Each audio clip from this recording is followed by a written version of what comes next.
Olá, eu sou o pastor Rogério Correia e esse é o podcast Pensando sobre Verdades Eternas. Seja bem-vindo.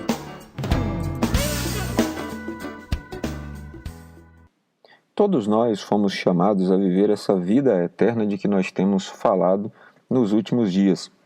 É uma escolha que nós fazemos ainda aqui nesta vida e essa é a maneira em que Deus encontrou para estabelecer a sua justiça, justiça esta que vai muito além dos nossos parâmetros de justiça, porque no nosso conceito de justiça alguém retribui a bondade que foi primeiramente feita.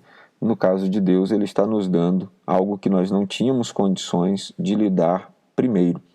É nesse contexto que o apóstolo Paulo escreve para os Efésios, os irmãos que compunham a igreja de Éfeso, na sua carta aos Efésios, no capítulo 2, versículos de 1 a 5, quando diz: "Vocês estavam mortos em suas transgressões e pecados, nos quais costumavam viver, quando seguiam a presente ordem deste mundo e o príncipe do poder do ar, o espírito que agora está atuando nos que vivem na desobediência. Anteriormente, todos nós também vivíamos entre eles, satisfazendo as vontades da nossa carne, seguindo os seus desejos e pensamentos. Como os outros, éramos por natureza merecedores da ira.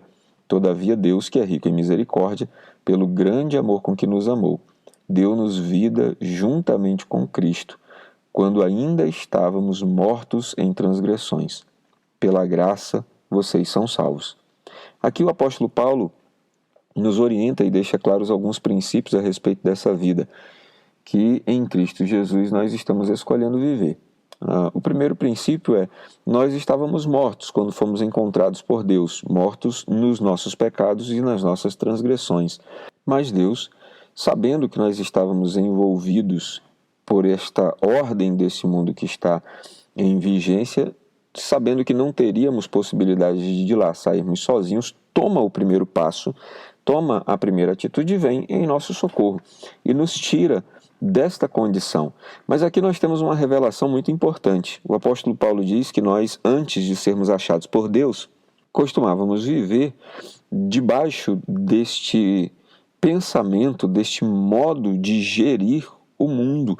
Ele diz que há uma ordem presente nesse mundo, há um príncipe do poder do ar, um espírito que continua, inclusive, atuando naqueles que escolheram a desobediência, escolheram não viver com Deus, para Deus. Então, o que Paulo está nos dizendo é que, quando não somos libertos por Cristo Jesus para pensarmos e vivermos debaixo da direção de uma nova ordem, uma ordem estabelecida por Deus, nós estamos vivendo e sujeitos a uma ordem, a um princípio que é relativo ao princípio da desobediência, que é relativo ao princípio daquele que domina este século, que é Satanás. Portanto, a nossa maneira de pensar precisa ser transformada, nossa maneira de ver o mundo.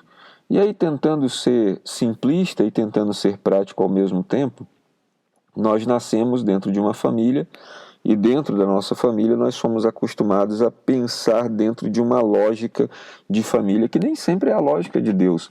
Às vezes a nossa família tem princípios equilibrados, às vezes a nossa família tem princípios desequilibrados e nós precisamos ter parâmetros em Deus para saber como viver e como nos comportar em família. Também, quando nós nos voltamos para o mundo, nós aprendemos no mundo, na escola, desde pequenininho, valores que não são valores do reino de Deus. Nos valores que nós aprendemos no mundo, a gente precisa ser competitivo, a gente precisa chegar na frente dos outros, a gente precisa fazer tudo o que estiver ao nosso alcance para eliminar os outros.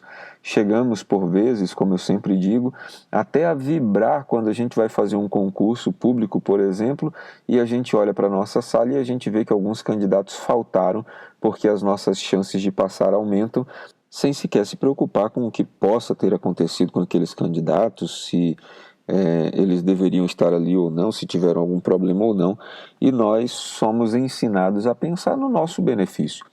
Mas quando a gente vem para o reino de Deus, conforme os últimos textos que nós lemos e temos refletido sobre eles, o reino de Deus nos ensina a pensar não só naquilo que é nosso, mas também naquilo que é do nosso irmão. também a pensar na necessidade do próximo, ser solidário, ser altruísta.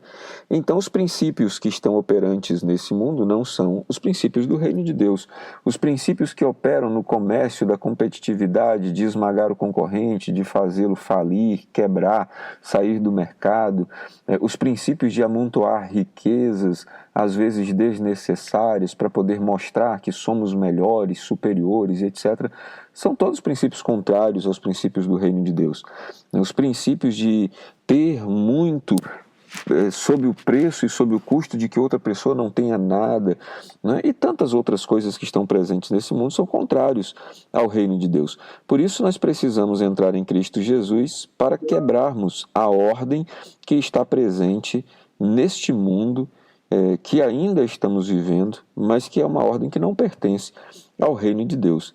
E Paulo complementa isso dizendo no versículo 3, anteriormente todos nós também vivíamos entre eles, satisfazendo as vontades da nossa carne.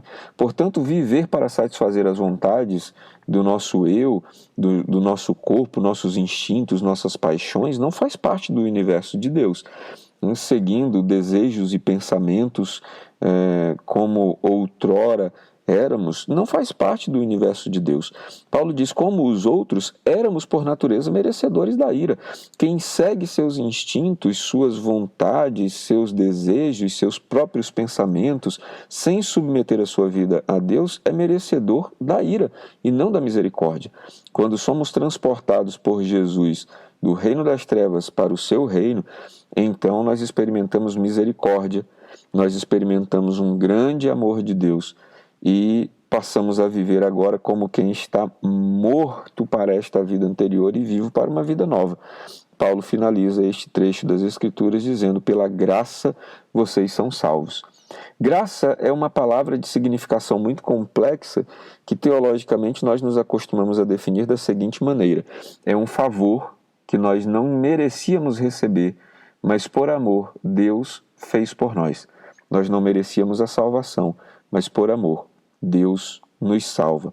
Que você aprenda a viver com a mente de quem foi salvo, sem ser merecedor.